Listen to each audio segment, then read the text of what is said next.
You know, in every tradition, you find these stories of incredible people who faced impossible odds, but they didn't win with brute force. They won with this unshakable inner strength. Today, we're diving into 5 of these monumental figures from Islamic tradition, the ones known as the Ulul Azmi, which basically means the possessors of unwavering resolve. So here's our game plan. First, we'll break down what this special title even means. Then, we're going to journey through the stories of these 5 prophets, and you'll see how each one faced a completely unique and massive trial. We'll look at the tests of time and faith, then power and rejection, and it all comes together with the final messenger's mission before we wrap it all up with a lesson that honestly applies to all of us. All right, let's start at the beginning. What does it actually mean to be one of the Ulu Azmi? Because this isn't just some fancy title. It's a very specific description for a level of spiritual endurance that is just, well, it's truly extraordinary. So the term Ulu Azmi literally translates to those of determination, or possessors of resolve. This isn't for every prophet. It singles out 5 specific messengers who, when faced with just overwhelming opposition, ridicule, and hardship, they just never wavered. They never gave up on their mission. They were, you could say, the gold standard for perseverance. And this idea comes straight from the Quran. This verse here is a divine instruction, and it's not just for the Prophet Muhammad, it's for anyone who reads it. It points to these figures as the ultimate role models, telling us, hey, when you're facing your own trials, look to their example. Find strength in what they went through. Let's get into our first 2 prophets, because their stories really lay the groundwork for this whole concept. Their trials tested the absolute limits of time and personal faith. And we're going to start with Prophet Nuh. So, Prophet Noah, you probably know him as Noah, was the first messenger sent to a people who had really gone astray. They'd fallen into worshiping multiple gods. His mission? It sounds simple.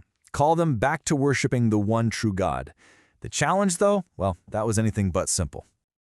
Just look at this number, 950 years. Let that sink in for a second. That's how long he spent preaching. Can you imagine calling people to the same message day in and day out for almost 1,000 years, all while facing constant mockery and rejection? This wasn't just a test of patience. It was an unbelievable test of conviction when you're almost totally alone. And then we have Prophet Ibrahim, or Abraham, who is, of course, a huge figure in Judaism, Christianity, and Islam.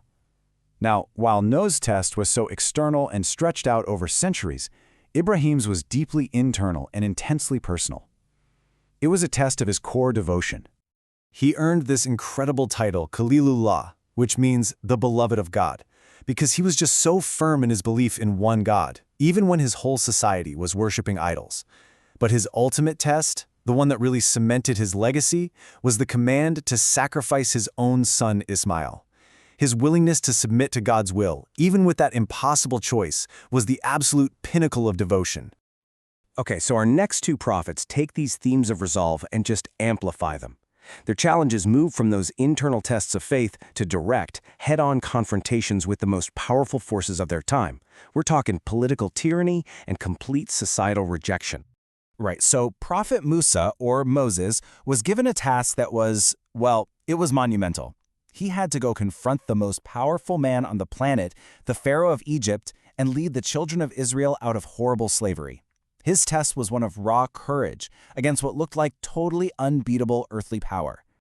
And this contrast just perfectly captures the whole conflict, doesn't it? On one side, you've got Musa, who has this unique honor, Kalimullah, the one who spoke directly with God. And on the other side, you've got Pharaoh, a guy so full of himself that he actually declared he was a god. It was this epic, divinely ordered clash between real authority and false pride. So where Musa faced a tyrant, our next prophet, Isa, or Jesus, faced a totally different kind of enemy. His trial wasn't against a king, but against this deep-seated corruption and rejection coming from inside his own community.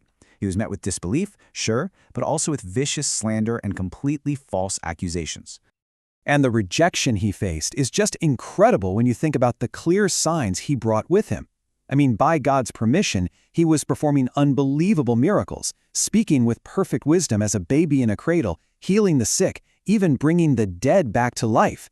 These were undeniable proofs, yet he was still called a liar and rejected.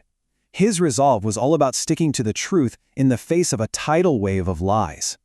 And that brings us to the last prophet of the Ulul Azmi. His life is seen as this grand culmination, a kind of synthesis of all the trials that came before him, testing every single aspect of human endurance and resolve you could possibly imagine. As the final messenger in Islam, the Prophet Muhammad's mission was for everyone, and so his trials were too. He really faced it all. He faced the kind of long-term rejection that Nuh did, the personal sacrifice of Ibrahim, the political opposition of Musa, and the societal slander that Isa faced, all of it combined into one lifetime.